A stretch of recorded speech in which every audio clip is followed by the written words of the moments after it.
Dalam artikel berjudul, Mereformasi Negara Intel Orde Baru, Kasus Penembak Misterius Era 1980-an, yang dimuat dalam buku, Negara, Intel, dan Ketakutan, Usman Hamid dan Edwin Partogi membeberkan cerita tentang operasi-operasi pemberantasan kejahatan di era Orde Baru.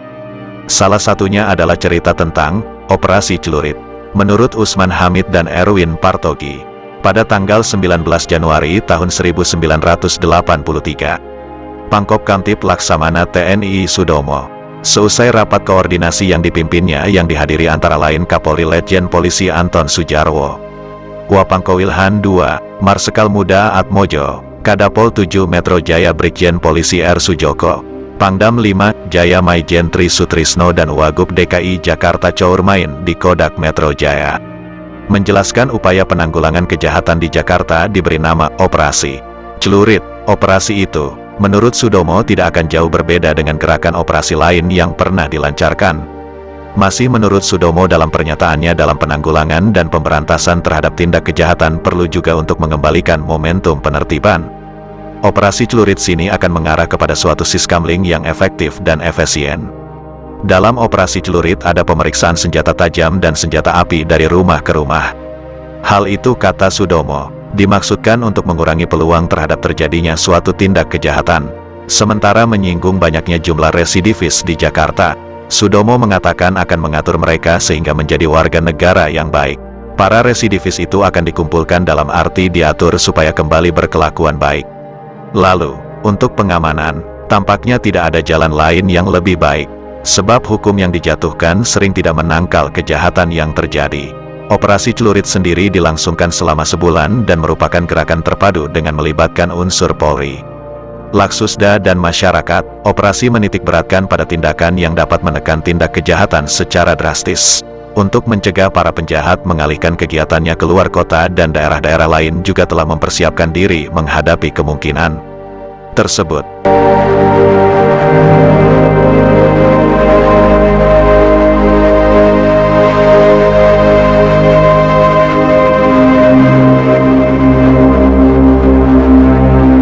Menurut Usman Hamid dan Edwin Partogi, operasi Celurit yang pada awalnya ini diterapkan di Jakarta ternyata juga diterapkan di sejumlah daerah berdasarkan perintah Pangkop Kamtib.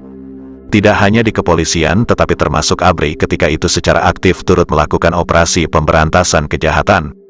Laksusda Jawa Tengah dan Daerah Istimewa Yogyakarta yang juga Pangdam 7 Diponegoro Maijen Ismail menerangkan bahwa Laksusda Jawa Tengah dan Daerah Istimewa Yogyakarta dalam waktu dekat akan melaksanakan operasi imbangan terpadu untuk mengimbangi pelaksanaan operasi Celurit yang dilaksanakan oleh Pangkop Kamtib di daerah Jakarta dan sekitarnya.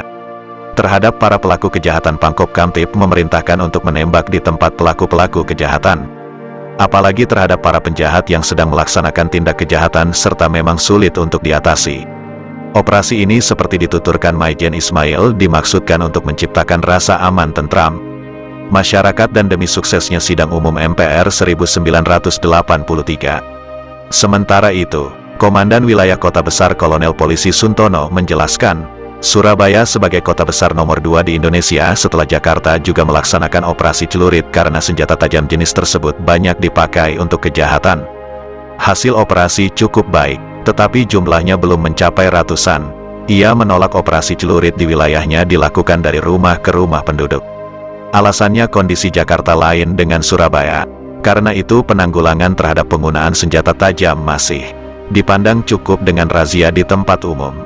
Menurut Usman Hamid dan Edwin Partogi, instruksi untuk melakukan tembak di tempat bagi para penjahat juga mulai mengemuka dari pandangan beberapa pejabat kepolisian. Danwil Kapol 108, Letkol Polisi Wahono Priyodarmoyo, menginstruksikan anak buahnya, jika terlihat ada gelagat mencurigakan dari penjahat lebih baik dahului mereka dengan pistol daripada kalian dihantam dengan celurit. Dewasa ini para penjahat melakukan kejahatan begitu sadis. Sudah banyak anggota Polri yang luka karena tikaman celurit. Bahkan ada anggota kita yang terbunuh oleh perbuatan kejam mereka. Begitu instruksi Letkol Polisi Wahono Priyodarmoyo.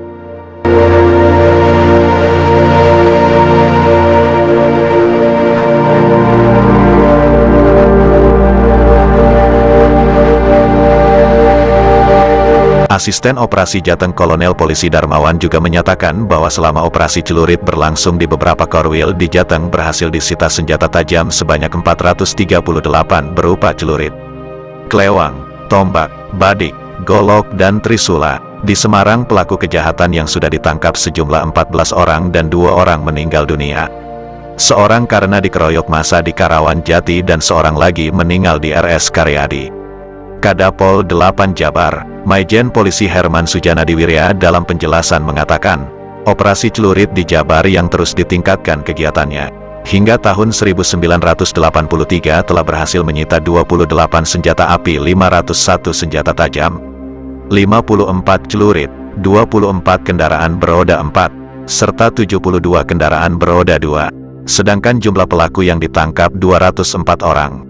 Sementara itu, Pangkop Kamtibda Jaya, Maijen Tri Sutrisno, usai melapor kepada Pangkop Kamtib Laksamana Sudomo menjelaskan untuk mempercepat pengurangan tingkat kejahatan di Jakarta. Sejak tanggal 20 Januari tahun 1983 dilancarkan operasi celurit. Pimpinan operasi langsung dipegang Laksus Pangkop Kamtibda Jaya. Hasilnya selama 10 hari ini, operasi berhasil menyita 3 senjata api, 209 senjata tajam dan celurit 23 buah. Selama operasi dilancarkan, para petugas menangkap 871 orang yang dicurigai. Dari jumlah ini ditahan 434 orang. Di antaranya 32 orang diserahkan ke tim khusus dan 176 diserahkan ke instansi lain seperti dinas sosial.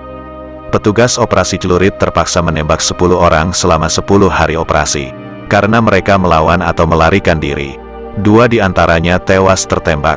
Dijelaskan pula dibandingkan bulan Desember, angka kejahatan selama Januari secara menyeluruh telah memperlihatkan penurunan. Menurut Usman Hamid dan Edwin Partogi, selain operasi celurit, di Jakarta pada Maret tahun 1983 juga dilaksanakan operasi landak.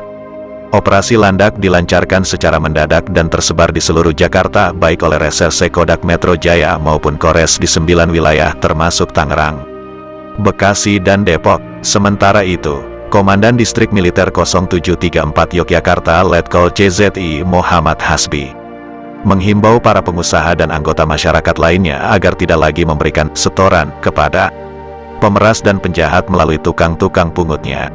Apabila praktek pemberian upeti tersebut terus berlangsung, akan melahirkan oknum-oknum penjahat baru. Menurut Hasbi, tindakan pembersihan yang digalakkan akan kurang bermakna kalau muncul lagi penjahat-penjahat baru. Sejak saat itu korban penembakan misterius mulai berjatuhan. LBH Jakarta pada bulan Mei tahun 1983 menyatakan selama 3 bulan terakhir tercatat 19 orang tewas akibat penembakan misterius.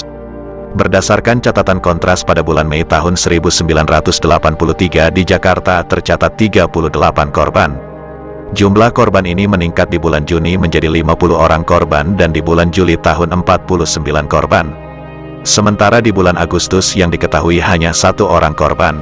Dari 138 korban Petrus di Jakarta pada tahun 1983, 103 korban diketahui mengalami luka tembak. Ditambah beberapa korban selain ditembak juga mengalami kekerasan dengan menggunakan senjata tajam dan benda tumpul. Luka tembak yang dialami korban sebagian besar lebih dari 1 peluru yang bersarang di tubuhnya.